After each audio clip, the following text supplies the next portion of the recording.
이 시간 함께 묵상하실 하나님의 말씀은 사무엘상 15장 30절에서 31절의 말씀입니다.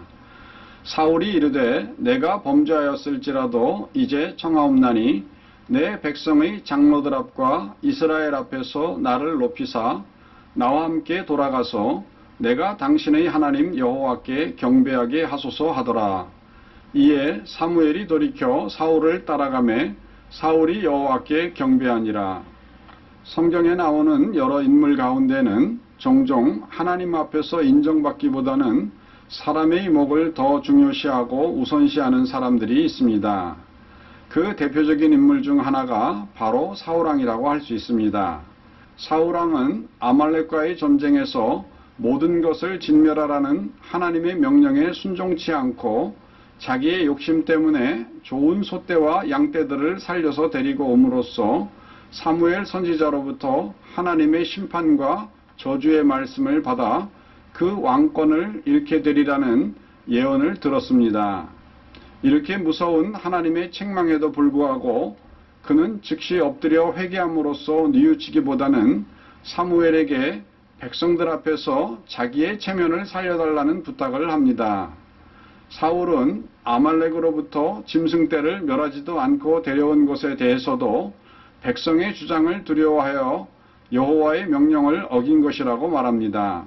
사무엘상 15장 24절 사울이 사무엘에게 이르되 내가 범죄하였나이다.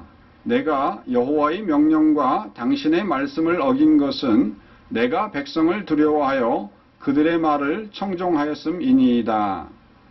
그렇습니다. 이렇게 사람을 두려워하고 그들의 비유를 맞추려고 오히려 하나님의 말씀을 범하는 사람은 결국은 망하게 되고 맙니다. 반면에 하나님을 의지하고 그 말씀을 순종하는 자는 영원히 굳게 서게 됩니다. 잠언서 29장 25절 말씀입니다. 사람을 두려워하면 올무에 걸리게 되거니와 여호와를 의지하는 자는 안전하리라. 아멘. 우리의 신앙은 사람의 인정과 박수를 받는 화려한 외식적인 것에 기초해서는 안 되겠습니다. 바리새인들과 율법학자들은 사람들의 칭찬과 명성을 너무나 중요시한 나머지 오히려 하나님과의 진실한 만남을 소홀히 하여 결국은 저주를 받는 자리에까지 떨어지게 되고 말았습니다. 우리는 진정 무엇이 중요한지를 깊이 생각해야만 하겠습니다. 스웨덴의 스톡홀름에는 바사 박물관이 있습니다. 이곳은 지금으로부터 393년 전 바다에 수장된 스웨덴 군함 바사호를 통째로 전시하고 있는 배 모양의 박물관입니다. 이 배가 전시되고 있는 배경은 이렇습니다. 1628년 스웨덴 바사 왕조의 6대 왕인 구스타프 아돌프는 자신의 왕조 이름을 따서 바사 전함을 건조하였습니다. 길이는 약 70m에 폭은 12m, 높이 52m, 선원 145명에 병사 300명, 함포 64문을 갖춘 전례 없는 최상급의 전함이었습니다. 뱃머리에는 당시 왕이었던 구스타프 아돌프를 상징하는 황금 사자상을 새겨 넣었고 선체에는 황금으로 도금한 영웅과 병사들의 조각상이 천여 개나 새겨진 호화로운 전함이었습니다. 이렇게 화려한 바사호는 1628년 8월 10일 스웨덴의 스톡홀름 항에서 수많은 인파들과 귀족들이 보는 앞에서 폴란드로 처녀 항해를 떠났습니다. 바사호는 운집한 군중들이 엄청난 환호와 함께 천천히 항구를 빠져나가 연안으로 그 뱃머리를 돌렸습니다. 그리고 전함의 처녀 항해를 구경하러 온 이들에게 멋진 모습을 보여주려는 듯이 일제히 함포를 사격하는 장관을 연출했습니다. 그런데 그 순간 이 배는 출항한 지 채 30분도 되지 않아 침몰하여 수심 30m 아래에 가라앉고 말았습니다. 그 이유는 각종 화려한 장식물들의 과중한 무게와 당초 설계보다 2배로 장착한 대포의 무게가 배의 중심을 잃게 하였고 배 밑바닥에 그 이상의 돌을 채우지 못하므로 배가 일제히 대포를 쏘자 좌연으로 기울어지면서 곧 전복되어 침몰하고야 말았던 것입니다. 이 전함의 뱃머리에는 멋진 사자 조각상을 붙였고 전망대도 높이 세웠지만 그 모든 것은 다 허사가 되고야 말았습니다.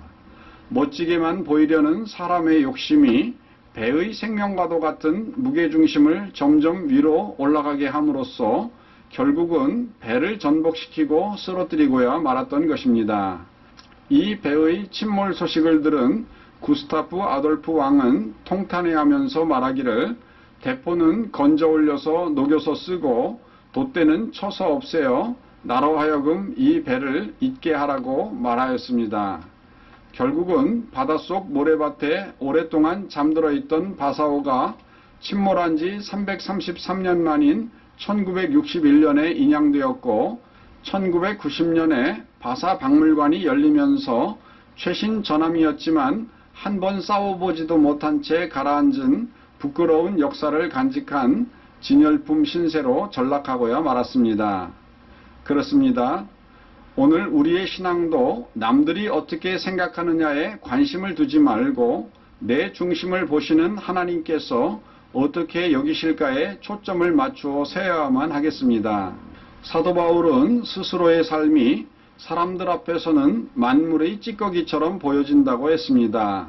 고린도전서 4장 13절 비방을 받은 즉 권면하니 우리가 지금까지 세상의 더러운 것과 만물의 찌꺼기같이 되었도다. 아멘.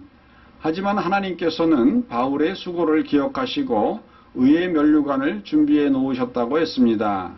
진정한 신앙의 승리자는 세상의 환호가 아닌 하나님의 칭찬을 받는 자입니다. 오늘도 이러한 성도가 되어 하나님의 기쁨과 자랑이 되시기를 주님의 이름으로 축원드립니다. 다 같이 기도하시겠습니다. 하나님 아버지, 우리가 신앙생활을 하면서 지나치게 세상과 사람들에게 신경을 쓸 때가 많이 있습니다. 그들이 우리들에게 무엇라 말할까를 너무 골똘히 생각한 나머지 정작 하나님 앞에서 외식할 때가 있고 오히려 하나님 앞에 소홀할 때가 있습니다. 하나님, 우리가 신앙생활하면서 무엇이 중요한지를 깊이 생각할 수 있게 하여 주시옵소서. 사람들의 환호나 명성보다는 하나님께서 어떻게 생각하실 거에 깊이 마음을 두고 살아가는 저희들이 될 수 있도록 인도하여 주시옵소서. 우리 주 예수님의 이름으로 기도드리옵나이다. 아멘.